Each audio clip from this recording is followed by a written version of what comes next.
হে যুবক ভাইয়েরা, আল্লাহকে ভয় করুন। ওই ভয়াবহ দিবসের কথা স্মরণ করুন যেদিন আপনার জীবনে সব সুখ ও আনন্দ বিলাসকে ধূলিসাৎ করে দেবে। সেই দিনের কথা স্মরণ করুন যেদিন আপনি হবে নির্জন কবরের একা বাসিন্দা। সেদিনের কথা স্মরণ করুন যেদিন আপনার সন্তান সন্ততি, স্ত্রী, পরিবার, আত্মীয় স্বজন, পাড়া প্রতিবেশী, ধন সম্পদ, বন্ধু বান্ধব সবকিছু থেকে আপনি বিচ্ছিন্ন হয়ে যাবেন।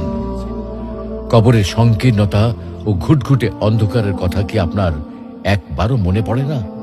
কবরের বিভীষিকাময় ও ভয়ঙ্কর অবস্থা কি আপনার স্মরণ হয় না? কবরের শাস্তির ভয় কি আপনার অন্তরাত্মা প্রকম্পিত হয় না?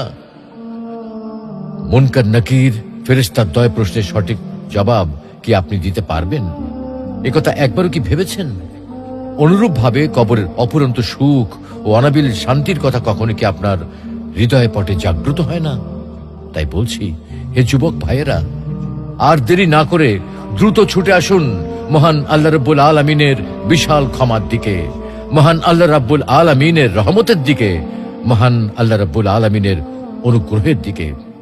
মহান আল্লাহ রাব্বুল আলামিন আপনাদেরকে বলছেন, তবু কি তারা আল্লাহর কাছে তওবা করবে না এবং তার কাছে মাপ চাইবে না? আল্লাহ অত্যন্ত ক্ষমাশীল ও করুণাময়।